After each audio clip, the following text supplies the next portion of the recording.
Сәлеметсіздер ме? Мен каналыма қош келдіңіздер. Каналыма тіркеліп қойыңыздар. Осы каналда мен сіздермен зейнетақы бойынша ақпаратпен бөлісіп отырамын. Және мен берген ақпараттың барлығы өте пайдалы болады, себебі мен зейнетақы бойынша консультация беріп жүргеніме 4 жыл болды. Осы 4 жылдың ішінде көптеген тәжірибе жинадым, сонымен қатар көптеген адамның жоғары зейнетақы алуына көмектестім. Сол себепті мен сіздерге беретін ақпаратым өте құнды. Бүгінгі видеода зейнетақы аударымдары туралы анықтаманы қалай алу қажет, және сол зейнетақы аударымдарындағы ақпараттың ішінде қандай маңызды сандарға мән беру қажет, сол туралы толығымен түсіндіре кетейін. Бізге зейнетақы аударымдары туралы ақпаратты алу үшін eGov порталы қажет. Ол eGov порталы жұмыс істеу үшін бізге NCLR қосымшасы мен ECP кілтіміз қажет. Сіздерде егер NCLR программасы қосылған болса және ECP кілтіңіз болса, сіз өзіңіз туралы бүкіл ақпаратты сол eGov мемлекеттік порталдан ала алатын боласыздар. Менде ол NCLR программасы орнатылған, сонымен қатар ECP кілтім бар. Мен осы Google-ға кіріп, мына жақта eGov деп жазамын. eGov KZ деп жазсам, бірінші шығып тұрған eGov KZ-тің порталы, соны басамыз. Мына жерде сізде тілді таңдауға болады, біз қазақшаны таңдаймыз. Мынау кіру және тіркелу деген батырмасы тұр. Біз кіру деген батырманы басамыз. ECQ дегеніміз, бұл ECP кілтіміз біздің. Осыны басамыз. Сертификатты таңдаймыз. Яғни біздің ECP кілтіміз қайда тұр, сол жаққа біз баруымыз қажет.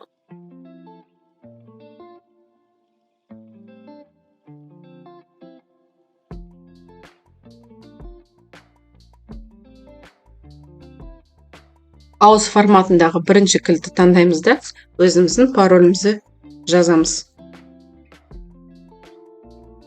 Подписать батырмасын басамыз. Енді біз өзіміздің жеке кабинетімізге кірдік. Осы кабинетте біз туралы бүкіл ақпарат бар, я. Бізге қолжетімді қызмет түрлері бар, яғни үйде отырып онлайн алатын қызмет түрлері бар. Соның ішінде біз әлеуметтік қамтамасыз ету деген батырманы басамыз. Міне зейнетақымен қамтамасыз ету деген бөлімге келдік. Мына жақта толық көрсету деген басамыз. Осы жерде қарасаңыздар, зейнетақы аударымдары туралы анықтама алу деген бар. Осыны басу арқылы біз осы қызметті онлайн сұратамыз, яғни онлайн сұрау деген батырманы басамыз. Яғни осы жерде бізде мерзімін таңдасын дейді. Біз Қазақстанда 1998 жылдың 1 қаңтарынан бастап зейнетақы аударымдарын жасау міндеттелді, яғни біз сол периодтан бастап өзіміздің, егер жұмыс істеген жағдайда, осы периодты көрсету арқылы 98 жылдан бастап 1 қаңтарынан бүкіл ақпаратты аламыз. Сол уақыттан бері біз қанша жыл еңбек еттік, зейнетақы аударымдары қанша болды, біздің жалақымыз қанша болды, сол туралы ақпарат алуға болады. Міне 01/01/98 деп мен таңдадым, және соңғы уақытта осы бүгінгі күнмен кетеді. Екеуі таңдап болғаннан біз қол қою және анықтама алу деген батырманы басамыз. Ары қарай біз осы өзіміздің қолымызды қою арқылы, электронды қолымызды қою арқылы біз анықтаманы аламыз.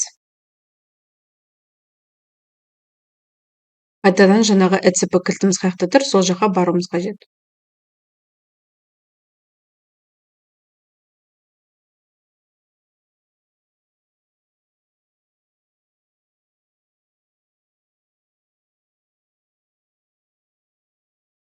Енді кілтті таңдаған кезде екіншісін таңдаймыз. RSA деген форматын таңдаймыз.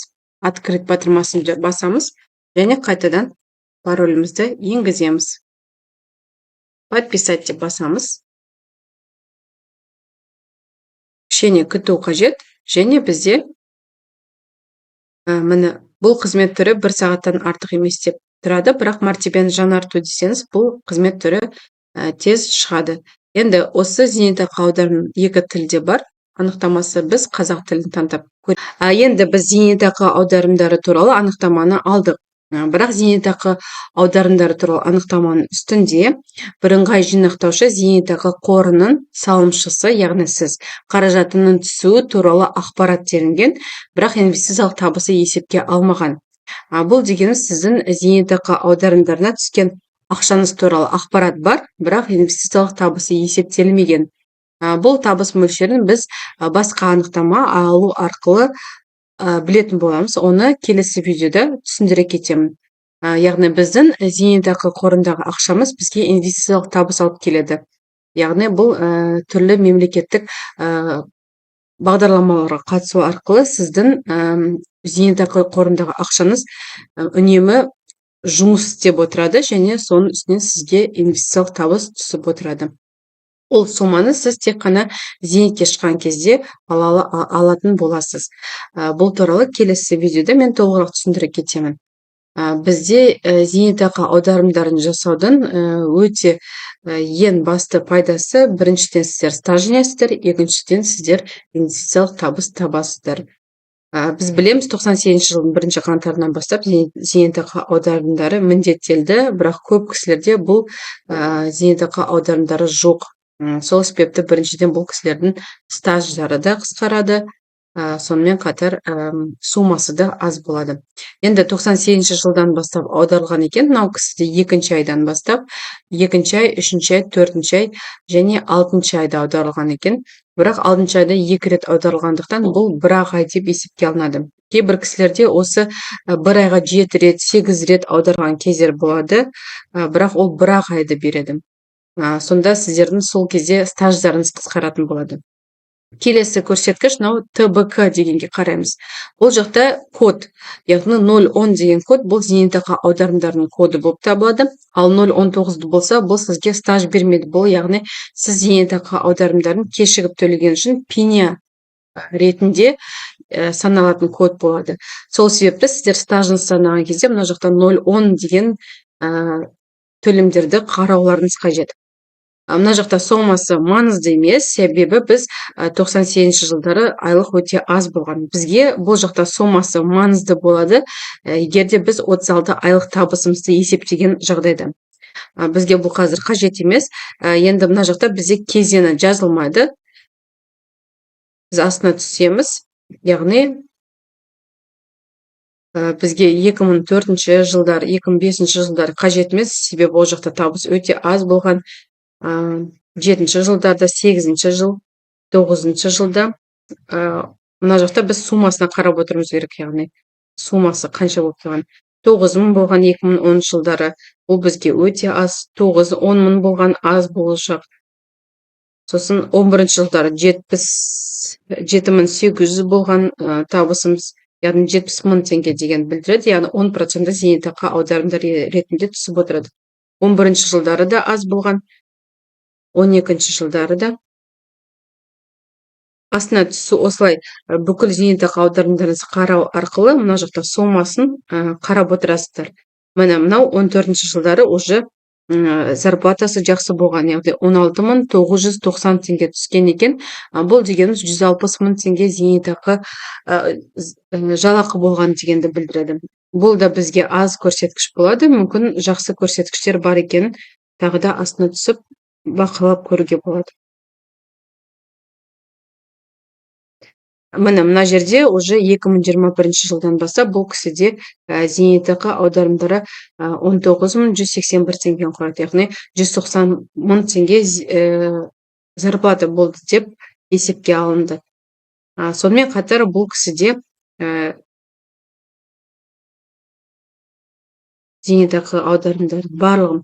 Енді осы жерде міне 19.181 теңге деген жақсы зарплатадан, например, 2021 жылдың 12 айынан бастап осы зейнетке шыққанға дейінгі периодты алуды ұсынамын, яғни қатарынан тұрған 3 жылдық табысты есептеу үшін. Осы суммалардың барлығын қосу арқылы, міне мынау 19.661, осы 19.661 теңге, 35.806 теңге, осы суммалардың барлығын қосу арқылы, яғни 36 айлық табыстың мөлшерін таба аласыздар.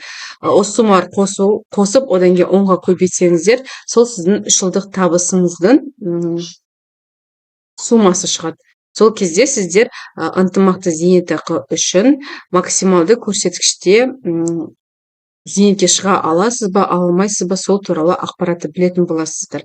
Яғни бізде 2023 жыл үшін 6.831.000 теңге табыс болса, 3 жылдық. Яғни сол кезде сіздердің солидарный пенсия үшін ең жоғары деңгейде зейнетақы алатын боласыздар. Сонымен қатар мына жақта сумма тұрады, яғни таңдалған кезең бойынша қорытынды. Бұл жаққа сіздер мән бермеңіздер. Бұл ақпарат сізге ешқандай қажеті болмайды. Көп кісілер ол жақтағы сумма менікі жеткілікті, не үшін менікі зейнетақым аз шықты, менің табысым осынша ғой деп айтып жатады. Бұл қате түсінік. Бұл просто жалпы суммасы, сізге ең басты суммасы мынау. Мынау суммасы деген жердегі суммалардың барлығын қосып шығу керек.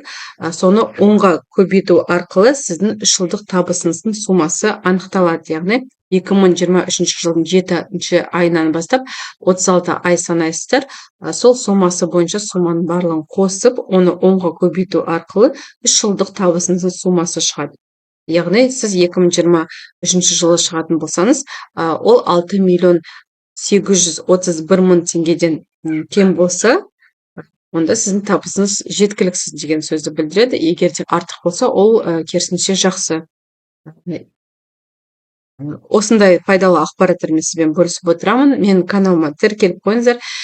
Келесі видеода мен сіздермен осы зейнетақы аударымдарының ақшаға қанша инвестициялық табыс алып келеді және оны қайдан көруге болады, сол туралы ақпаратпен толығырақ таныстыратын боламын.